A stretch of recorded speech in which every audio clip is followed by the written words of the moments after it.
Dan kalau ada yang tertanya kenapa aku tak sembang pasal Jey Uso hari tu dekat review Payback, sebabnya aku risau satu benda lah. Dan Raw tak ada benda yang menarik. Apa yang aku nak jadikan headline untuk video kali ni? Jadi disebabkan tu, aku simpan dulu pasal Jey Uso dan kita boleh tengok apa yang berlaku dekat Raw untuk Jey Uso minggu ni lah.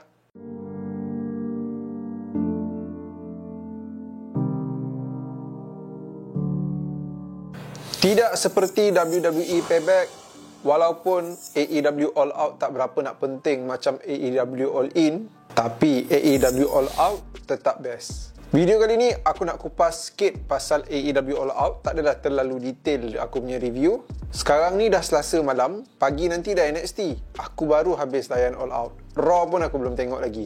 Jadi Raw mungkin aku akan shoot esok, tapi akan kepilkan sekali dalam video kali ni. Dan kalau ada yang tertanya kenapa aku tak sembang pasal Jey Uso hari tu dekat review Payback, sebabnya aku risau satu benda lah. Kalau video kali ni kita nak sembang All Out dan Raw tak ada benda yang menarik, apa yang aku nak jadikan headline untuk video kali ni?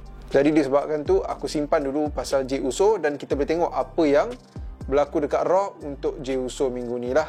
Power tak alasan. Tanpa buang masa, jom kita mulakan dulu dengan dekat All Out punya buy-in ada Battle Royale. Battle Royale tu tak ada apa-apa yang terlalu wow pun, tapi still satu Battle Royale yang fun. Kita nampak Hangman Page menang Battle Royale tu, dan siapa yang menang akan donate dekat charity lah.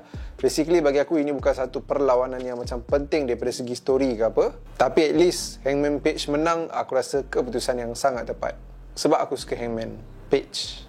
Lepas tu ada perlawanan Women's 3-on-3 juga dekat The Buy-In. Yes, aku rasa ini macam satu perlawanan yang kau boleh buat dekat Dynamite, tapi since dia buat perlawanan ni dekat Buy-In, tak nak komplain banyak. Perlawanan yang biasa ataupun bosan lah. Dan satu lagi perlawanan dekat The Buy-In, kita ada The Acclaim defend diorang punya World Trios Championship lawan dengan Jeff Jarrett, Jay Lethal dan juga Satnam Singh. Basically, bagi aku perlawanan ni adalah perlawanan yang hanya nak mengisi masa, dalam masa yang sama nak buat peminat rasa terhibur. Itu je. Main show dibuka dengan ROH World Tag Team Champion Adam Cole dan juga MJF defend diorang punya title lawan Dark Order. Bila aku tahu diorang akan lawan dengan Dark Order, aku rasa macam bapak meh gila lawan Dark Order. Kita tahu yang Dark Order tak akan menang, dan tak rasa the Dark Order ni like a very interesting opponent untuk MJF dan juga Adam Cole. Dia hanyalah macam satu title defend yang kau boleh buat dekat Dynamite. Pasal tu aku kata dekat awal video tadi, AEW All Out ni tak rasa macam penting. Tapi kau tunggu nanti bila part aku nak bagi bintang. Walaupun Dark Order ni nampak macam tak berapa legit untuk jadi opponent MJF dan juga Adam Cole, tapi diorang punya idea kepala otak bijak lah, boleh pakai. Diorang duk serang tengkuk MJF yang dah pun di damage dekat All In hari tu. Satu perlawanan yang still fun. Fun sebab apa? Character works MJF dan juga Adam Cole. Dan macam biasa, match ni ditutup dengan double clothesline. Satu move yang aku rasa for the sake of entertainment sahajalah, sebab nampak sangat weak gila move tu, tapi still move tu boleh menang. So like aku rasa korang get the point lah. Overrated punya finisher, tapi tak apa, for the sake of entertainment kita telan. Bila match dah habis, Samoa Joe keluar, dia sempat tolak MJF. MJF punya tak puas hati, dia naik atas gelanggang, dia pergi bantai Samoa Joe. Satu taktik yang bijak daripada Joe untuk nak dapat perhatian MJF, supaya lepas ni dia boleh cabar untuk AEW World Champion. Tapi perlawanan Samoa Joe dan juga Shane Taylor tak ada apa-apa yang menarik lah bagi aku. Untuk AEW TNT Champion antara Luchasaurus dan juga Darby Allin, standard ataupun typical Darby Allin punya style of match lah. Memang kerja dia nak menjahanamkan diri sendiri je. Walaupun Darby Allin kalah dengan Luchasaurus, aku rasa ending dia adalah ending yang agak memprotect Darby Allin tu sendiri. Cumanya aku tertanya kenapa kau sayang sangat, kenapa kau jaga sangat si Darby Allin ni? Yelah, kau dah lah protect dia, tapi aku rasa kalau tak protect pun tak apa, lawan dengan Luchasaurus kot yang ada Christian Cage lagi kat keliling gelanggang sebagai dia punya manager. Itu satu hal yang aku masih tak boleh brain. Tiap kali TNT Champion, tak champion dia Darby Allin, challenger dia mesti Darby Allin. Tak ada orang lain ke? Kalau orang kata CM Punk tu anak emas Tony Han, tak, aku kata Darby Allin. Miro dan juga Powerhouse Hobbs. Ini dua orang heavyweight yang surprisingly provide a very entertaining match. Sampai crowd pun sorak meet forever. Kalau hari tu Payback, ada dua woman heavyweight yang aku rasa macam match bosan, tapi Miro dan juga Powerhouse Hobbs boleh buktikan dekat kita yang walaupun diorang ni heavyweight, tapi still diorang can deliver a very good match lah. Lepas tu bila match dah habis, Miro menang, Hobbs serang Miro daripada belakang. Miro diselamatkan oleh bini dia sendiri, Lana. Tapi tak tahu dekat AEW ni nama dia apa, CJ Perry ke apa ke. Aku pun terlepas dengar pula. Lepas tu si Miro ni boleh pula terkejut tengok si Lana. Kalau aku jadi Miro pun aku terkejut. Bukan dia ni bini Bobby Lashley ke? TBS Champion antara Chris Statlander dan juga Ruby Soho. Perlawanan yang aku boleh katakan perlawanan untuk orang rehat. Tapi highlight dekat sini bila kita nampak yang Toni Storm makin lama makin dah tak siuman. Tu je lah. Perlawanan yang aku panggil Scam Naga ataupun Dragon Scam aku ada up dekat berita WWE 2.0. Aku punya Instagram pasal wrestling. Kalau korang tak follow lagi, make sure korang follow. Aku post segala benda pasal wrestling dekat situ. So match Dragon Scam ni, wah, aku tak tahu nak kata apa lah. It is a very good strap match. Itu je aku boleh cakap. Gila babeng weh. Aku baru kena libas sekali dua dengan bapak aku masa kecil. Guna tali pinggang pun dah tak boleh tahan sakit. Ini duk balun tengkuk each other guna tali pinggang. Belakang badan each other, muka pun ada. Ini another level of human being ada orang ni. Memang dia orang stole the show. Aku sangat terhibur. Dan hopefully they get well soon lah. Kalau ada kesan-kesan yang yelah dah kena strap macam tu. Unless kalau kau percaya wrestling tu fake, kau rasa macam tak ada apa-apa lah. Tapi untuk kita yang tahu apa yang diorang buat atas gelanggang tu real, get well soon to them lah. Claudio Castagnoli, Wheeler Yuta lawan dengan Eddie Kingston dan juga Shibata. Satu perlawanan yang solid. Kenny Omega lawan dengan Konosuke Takeshita. Satu perlawanan yang aku ternanti-nantikan. Match okay best, tapi mungkin aku terexpect lebih. Dalam match ni, diorang berjaya buat Takeshita ni nampak macam star. Lagi-lagi bila dia menang, Kenny Omega pun betul-betul lift Takeshita ni nak bagi nampak macam star. Cumanya highlight aku dalam match ni bila ada satu macam backdrop yang Takeshita nak buat dekat si Omega tu. Omega landing dekat atas tengkuk dia. Yang tu memang nasty landing gila lah. Time tu aku rasa macam dia dah tak boleh teruskan perlawanan. Tapi nasib baik tak ada apa-apa.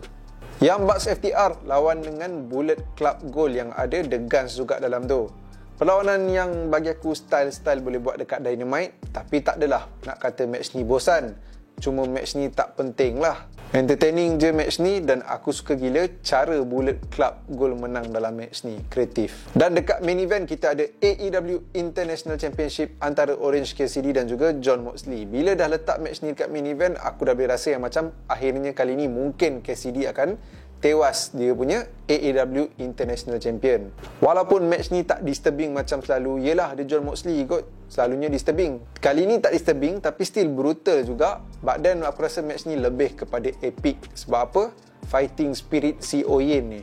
Memang si Oyen ni display a very impressive performance. Jon Moxley ni pun merupakan si Oyen ni punya toughest opponent. Dan bila Jon Moxley dah buat dia punya finisher, time tu memang rasa macam legit sebenarnya untuk nak bagi Orange Cassidy kalah dengan cara yang macam ni. Dan macam aku cakap tadi, Moxley dia punya toughest opponent. So legit juga untuk dia tewas dia punya international champion di tangan Moxley. Dan macam aku cakap tadi, Moxley ni dia punya toughest opponent. Jadi legit juga sebenarnya untuk dia nak tewas dia punya championship ni di tangan Moxley.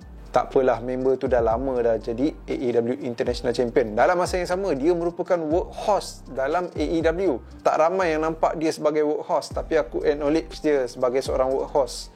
Selalu defend dia punya title sampai masa untuk dia rehat kejap, bagi orang lain pula yang angkat title tu. Mungkin dia boleh fokus dekat title yang lain lepas ni. Somehow aku rasa AEW is a right platform untuk si Oyen ni tunjuk apa dia boleh buat. Dan yes, dia dah pun tunjuk dekat kita apa yang dia boleh buat. Keputusan kat sini bagi aku tak salah.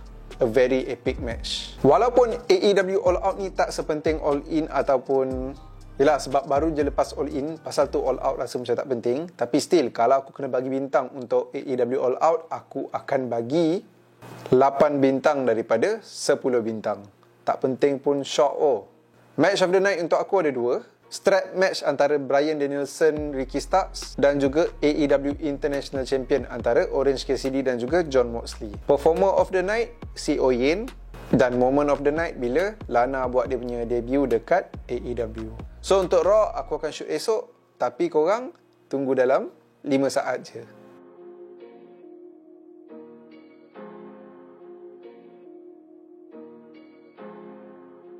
Alright, untuk korang memanglah 5 saat. Tapi untuk aku sebenarnya dah 2 hari.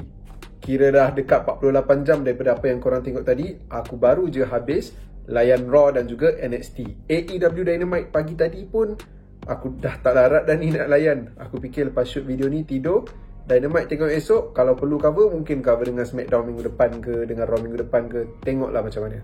Barai dah ni. Kalau ada yang tertanya kenapa aku up lambat, hashtag YTGT je lah. Sabtu ni merupakan hari yang terbesar dalam hidup aku. Antara hari yang terbesar lah. So jom kita cover Raw dulu. Raw punya intro, diorang recap balik apa yang berlaku dekat Payback. Somehow aku rasa recap yang diorang buat tu lagi best daripada Payback secara keseluruhan. Pandai editor dia. Tapi tak power lah macam video editor dekat channel Hazwan Shah Wrestling ni. Aku puji tau ni Mi. Ramai yang tertanya kenapa aku tak cover pasal Jey Uso dekat Payback. Sebab macam aku cakap dekat awal video tadi lah. So kita tahu Jey Uso dah pun diumum sebagai ahli baru Raw dekat Payback hari tu. Dan dekat Raw minggu ni pun Adam Pearce bagi tahu ada someone yang akan ditradekan ke SmackDown untuk menggantikan Jey Uso. Kalau korang rasa korang boleh tahu siapa, cuba korang share dekat ruangan komen kat bawah. Mula-mula dekat Payback hari tu aku tertanya lah, kenapa Jey Uso ni nak masuk Raw? Let dulu bagi dia buat comeback kat Royal Rumble, boleh jadi one of the best comeback. Tapi sementara tu push Jimmy dulu. Dan dekat WrestleMania buat Jimmy dengan Jey. Tapi mungkin Jey pun bosan duduk rumah lama sangat. Tak nak bagi Jey dengan Jimmy ni duduk ada dalam satu show, duduk asyik bergaduh antara satu sama lain. Pisahkan diorang. Pandai juga WWE ni. Dan presence Jey dekat Raw minggu ni buat dia macam seorang star. Aku tengok Jey Uso ni je, aku dah rasa vibe star. Dah ada presence seorang star macam Cody Rhodes juga. Dan dekat Payback hari tu aku tak faham lah kenapa Cody Rhodes yang kena umumkan Jey Uso adalah ahli baru Raw. Betul pembalas si Adam Pearce tu nak buat kerja. And then awal-awal dekat Raw, Jey Uso dia duk macam bersatu semula. Bukan bersatu lah, tapi berbaik dengan Sami Zayn. Dia orang macam dah usi balik. Tapi Jey Uso tak berlawan dekat Raw minggu ni. Cumanya adalah segmen di mana dia dibasuh ataupun ditarbiah ataupun diceramah oleh Dominic Mysterio yang kata faham apa yang Jey Uso tengah lalui. Dan apa yang Dominic Mysterio sampaikan tu memang aku rasa macam walaupun tak ada kena-mengena dengan hidup aku, tapi sampai ke sini baik. Aku ingatkan dia the best wrestler in the world, tapi the best motivator in the world juga. Bukan kaleng-kaleng. Tak cerita lagi apa yang dia buat dekat NXT minggu ni. Piper Niven dilaporkan cedera. So basically Chelsea Green seorang lagi lah. Elok aku rasa season ni season Chelsea. Dan nampak dah teruk kat Chelsea sekarang ni. Tak habis-habis hilang partner sebab injury kan. Macam aku cakap lah, mansuhkan je lah title Women Tag Team Champion ni. Sampailah satu hari nanti Women Division Core dah ada roster depth yang agak padat lah. Untuk Judgment Day minggu ni, segmen diorang lebih macam apa? Fokus dekat JD McDonough untuk join kumpulan Judgment Day lah. Dengan JD ni menghadiahkan Bad Smiggle dekat si Damien Priest warna purple. Lepas tu JD McDonough ni macam apa sanggup terima bullet untuk Dominic Mysterio, korbankan diri sendiri. And then at the end of the night, ahli kumpulan Judgment Day impressed lah dengan apa yang JD McDonough buat. Tak lama dah ni untuk dia nak join kumpulan The Judgment Day. And then kita dapat tahu jugalah akan ada lagi rematch antara Shinsuke Nakamura dan juga Seth Rollins. Dan macam Finn Balor dengan Rollins lah buat 2 kali. Konon long term storytelling, tapi kalau story sedap tak apa juga. Lepas tu Raquel dengan Mami pun diorang akan repeat lagi next week. Miz pun nak rematch dengan LA Knight. So itulah. So inilah style Triple H. Ingatkan ada fresh rivalry pula lepas Payback, tapi tak. Sambung lagi story. Sambung lagi feud antara beberapa nama yang aku sebut tadi. Dan satu lagi benda yang menarik berlaku dekat Raw minggu ni, kemunculan John Cena lah dekat Miz TV. Setelah sekian lama kita tak nampak Cena dekat Raw, minggu ni kita masih tak nampak dia lagi dekat Raw. Aku rasa The Miz berjaya bawa segmen ni dengan sangat baik. Fahamlah kenapa dia the A-lister, kenapa dia berlakon dekat Hollywood. Terbaiklah The Miz dengan reaksi muka dia bila macam konon-konon kena tolak dengan Invisible John Cena ni kan. Memang nice. Aku ingatkan story macam ni game 2K 22, 23, 24 je yang akan buat. Sekali WWE pun pakai. Guys, kalau aku review ni nampak lain macam, tak maaf lah, jam dah 2 pagi. Aku terlalu barai babe.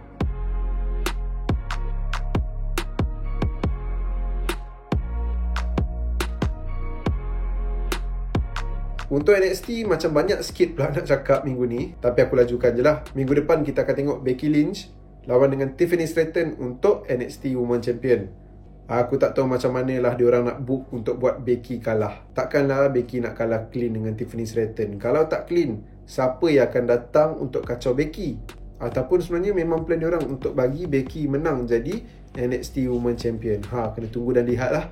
Kalau benda tu berlaku, aku rasa Becky antara orang yang legit untuk kalahkan Tiffany Stratton. Bukan rasa lah, itu dah boleh kata macam confirm lah. Aku yakin ramai gila rasa macam memang Becky is the best person. Becky Lynch kot, takkanlah dia tak boleh kalahkan Tiffany Stratton. Wesley dan juga Ilya Dragunov masih tak sedar diri, dah kalah dah lawan dengan Carmelo Hayes, masih lagi nak peluang untuk NXT Champion. Aku rasa patut bagi orang lain, tapi since dia orang dah beria sangat nak lagi title tu, tak apalah, buat triple threat. Tapi tak, ini minggu depan buat one on one. Dah ada vibe-vibe triple threat dah ni, buat pula one on one.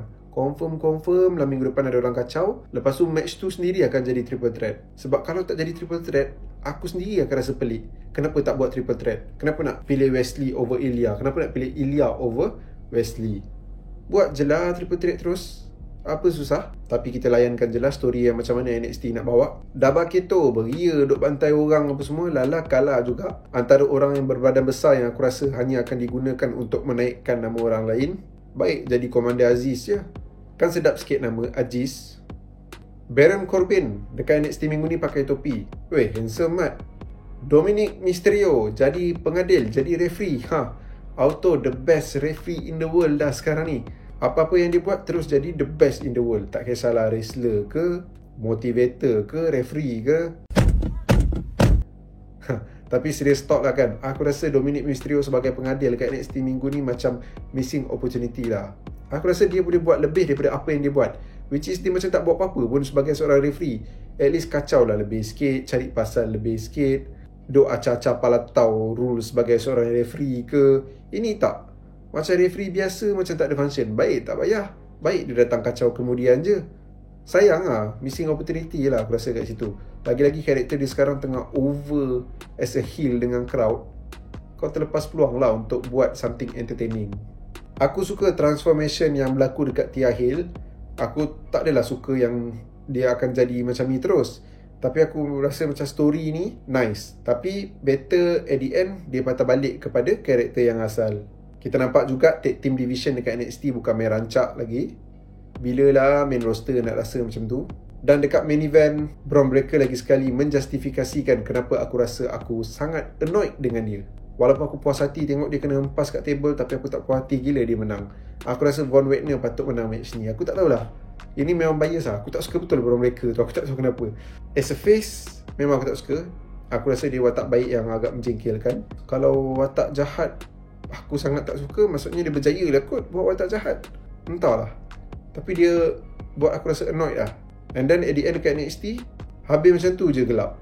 Sama lah macam video ni.